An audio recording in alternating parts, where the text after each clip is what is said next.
औरंगज़ेब शाज़िया से कहता है कि मुझसे ही इस बात की हिमाकत हुई है। मुझे ही गुड्डी पे नज़र रखनी चाहिए। मुझे ऐसा लगता है कि मैं ही कुछ गड़बड़ कर गया हूँ। लेकिन मुझे क्या पता था कि गुड्डी यहाँ से भाग जाएगी। इसका मतलब है कि उसे हमारे घिनौने रातों का पता चल चुका था।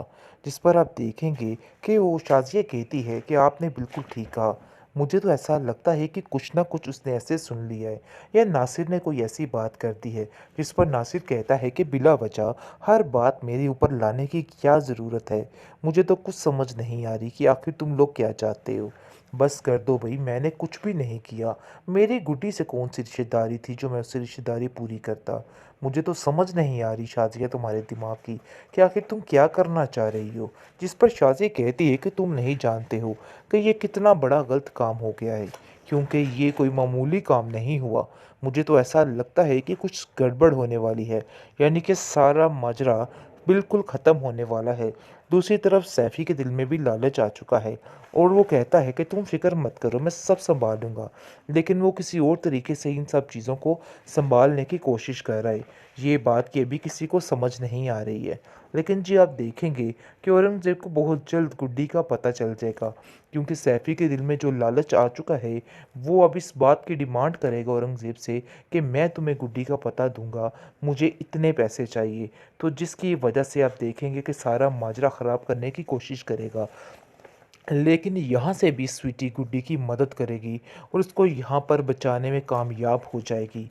लेकिन आप देखेंगे कि शाज़िया के दिल में खौफ बैठ चुका है कि कहीं ना कहीं कोई गड़बड़ ज़रूर है और बहुत जल्द सब कुछ ख़त्म हो जाएगा। इसलिए वो कहती है कि मुझे ऐसा लगता है कि ये चंद ही दिनों की बातें हैं और फिर हम सारे एक दिन जेल में चक्की पीस रहे होंगे। जिस पर वो कहता है कि तुम तो बिला वजह फजूल की बातें कर रही हो, मत ध्यान दो इन बातों का, देखो ऐसा कुछ भी नहीं फ़ायदा होगा। ही नहीं है। जो होना था सो हो गया, इसलिए बिल्कुल भी परेशान मत हो, सब ठीक हो जाएगा। लेकिन फ़िलहाल अभी बातों को इधर ही दबा रहने दो। ज़्यादा बात को बढ़ावा दोगी तो अपना ही नुकसान होगा। इसलिए बेहतर यही है कि खामोशी के साथ हर चीज़ को बर्दाश्त करती जिस जाओ। पर शाज़ी कहती है कि हमें लगता है कि हमें उसकी खाला की घर इत्तला करनी चाहिए। जिस पर औरंगज़ेब उसको खामोश करवा देगा और कहेगा कि नहीं, अभी ये बात बाहर नहीं निकलनी चाहिए। बेहतर यही है खामोशी के साथ इस बात को इंतज़ार किया जाए कि आखिर क्या होगा और क्या नहीं होगा। इसलिए अभी फ़िलहाल कोई भी बात नहीं करनी है। खामोशी से देखना है कि इधर क्या हो रहा है और क्या नहीं वो हो रहा। कहती है कि जब उन लोगों को पता चलेगा कि मैं उधर नहीं हूँ तो वो तो आपकी जान के दुश्मन बन जाएंगे, क्योंकि मैं जानती हूँ कि औरंगज़ेब अंकल आपको नहीं छोड़ेंगे। वैसे भी वो आपको पसंद तो नहीं करते। जिस पर वो कहता है कि अरे भाई, मुझे अपनी परवाह नहीं है, सारी ज़िंदगी मैंने अपनी परवाह की है, लेकिन अब नहीं। अब मैं तुम्हारे लिए सोचूंगा। मुझे पता है कि ज़िंदगी में कोई नेक काम कर लेना चाहिए। मुझे अपनी बहन की कोई फ़िक्र नहीं है। यानी कि पूरे पूरे तरीके से नासिर उसका साथ दे रहा है और कह रहा है कि तुम फिक्र मत करो, बहुत जल्द मैं तुम्हें तुम्हारी खाला के पास छोड़ दूंगा और इन लोगों को पता भी नहीं चलेगा और सब कुछ ठीक हो जाएगा। क्योंकि इन लोगों का पहला शक यही था कि मैं तुम्हें तुम्हारी खाला के पास छोड़ के आऊँगा, लेकिन मैंने ऐसा नहीं किया है। इसलिए थोड़ा सब्र करो और इधर सुकून से रहो। इधर तुम्हें कोई भी तंग नहीं करेगा। परेशान होने की कोई भी ज़रूरत नहीं है। हम सब तुम्हारा बहुत सा ख्याल रखेंगे। और सैफ़ी भी इस बात की हामी भरता है, कहता है कि बेटा फ़िक्र मत करना, हम सब तुम्हारे साथ हैं और तुम्हें बिला वजह किसी बात को भी लेके परेशान होने की कोई भी ज़रूरत नहीं है। आखिरकार नासिर ने गुड्डी की जान बचा ही ली, क्योंकि वो समझ गया था कि ये लोग ज़्यादा देर तक उसको ज़िंदा नहीं रहने देंगे, उसके साथ कुछ भी कर सकते हैं। ये बातें सुन के वो काफ़ी घबरा चुका था, परेशान हो चुका था। गुड्डी पहले तो उसकी बातों पे यकीन नहीं कर रही थी, लेकिन जैसे ही सारे सबूत वो उसको दिखाता है और कहता है कि ये देखो, ये तुम्हारे चचा का हाल है, क्या हश्र तुम्हारा करना चाह रहे हैं और तुम बेवकूफ़ हो, तुम्हें समझ नहीं आ रही। जिस पर देखकर गुड्डी काफ़ी हैरान हो जाती है, अपने होशो हवास खो बैठती है। लेकिन नासिर इसको समझाता है कि ये वक्त इन चीज़ों का नहीं है, बेटा तुम्हें यहाँ से निकलना है और मैं तुम्हारी इन सब चीज़ों में मदद करूँगा। जिसको सुनकर वो इस बात के लिए तैयार हो जाती है और जल्दी से अपना सामान पैक करके उसके साथ चली जाती है।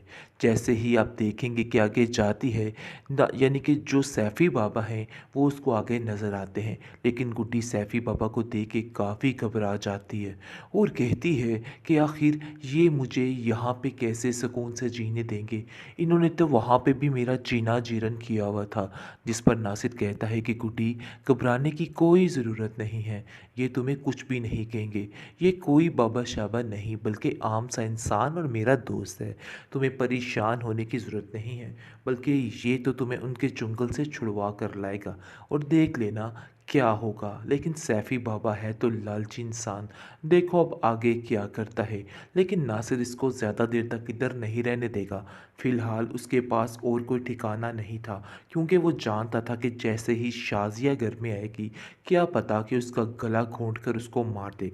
क्योंकि उन लोगों को तो बेचैनी सी लगी हुई है कि जितनी जल्दी हो सके बस गुड्डी को ख़त्म करना है और उनके दिमाग में कुछ भी बाकी नहीं है। और ये बात नासिर को पता चल चुकी थी, इसलिए नासिर उसकी जान बचाने के लिए उसको वहाँ से ले आता है। लेकिन जी आप देखेंगे कि औरंगज़ेब फुल तैयारियों में बैठा हुआ है और कहता है रमीज़ को कि रमीज़ ये काम झटपट कर दो, क्योंकि मुझे नहीं लगता कि इस काम में देरी करनी पड़ेगी। आगे से रमीज़ अपना रास्ता साफ करता है, क्योंकि वो जानता है कि पहले उसके साथ क्या क्या हुआ है।